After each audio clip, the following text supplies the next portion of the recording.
And joining Shekhar and me is Swapan Dasgupta. Thanks very much, Swapan, senior journalist, of course, and Surjit Bhalla, Oxus Capital, who will be staying on and telling us about the stock market at the end of this. But here's your other passion, politics, right? But Swapan, overall, your impression, is this a kind of very diligent exercise? It's taken 10 days, a little longer than normal. Is it just the media getting impatient? Because one of the ministers said, what's 10 days and 5 years?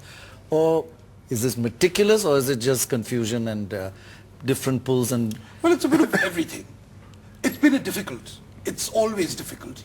When you have veterans, you have ex-chief ministers, you have people who've been getting elected continuously since 1980, you have people who've performed well in the previous government, people who haven't performed well but represent particular communities. So you have to balance what? You have to balance competence, aptitude, politics and integrity. And integrity, sort of quotas as well, right? And quotas, that's why I said politics. Yeah, the politics that's the political of it. aspect. Correct. So under these circumstances, but the totality of the ministry which has come about without the portfolios, right, as to who gets textiles, I don't think is agitating too many people. Right. But there are HRD, for instance, is a monstrous ministry. Well, let's hope at least a person who has some aptitude for education, who's sensitive to education gets it.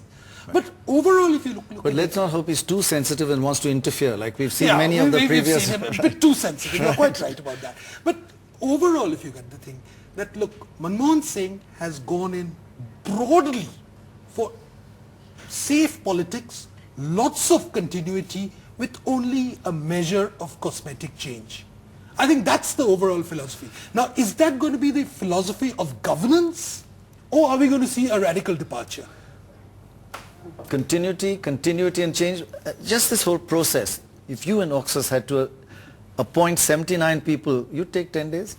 No, certainly much less. Less? Remember, what this suggests is that, they didn't listen to your poll forecast, etc. They were quite taken aback that they won so many seats. So they were quite unprepared. And listen, most organizations, most parties have some clue as to who's good for what.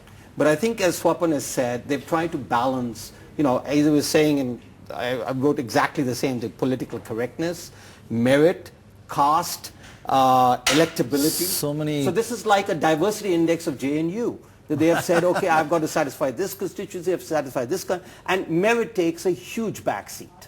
Now, somewhere along the line, we in India have to try and come to grips, in my view, with the following.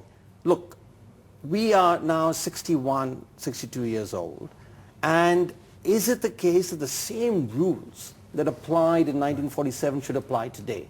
For example, let me give you an illustration. Shouldn't we have a little bit of people who are selected purely on merit rather than... don't have to be only elected. Rather than only elected, or elected at the age of 18 and therefore you must be made a chief minister or must be made... Shekhar, a lot of people have said this is not just continuity. A lot of people have been dropped after background checks. A lot of one person which you've talked about, Mr. Bhardwaj, has been dropped after... he's one of the senior most Congress ministers. Arjun Singh, Ashwini Kumar is not there. Well, if I may tell you this, our newspaper, the Indian Express... Forecast all this. No. By the way, I would say that Surjit Bhalla's forecasts were better than many exit polls, let me tell you. No, we didn't make any forecast. We just published something called a minister meter, which will now be an annual feature, which gave scores to ministers on a scale of 10. All those who got 0 and below have been dropped. So it does look like merit had something to do with it. But two things I'll say. One, I think a party which comes to power after such a long time can be given a few days balancing things, because in politics we have to balance.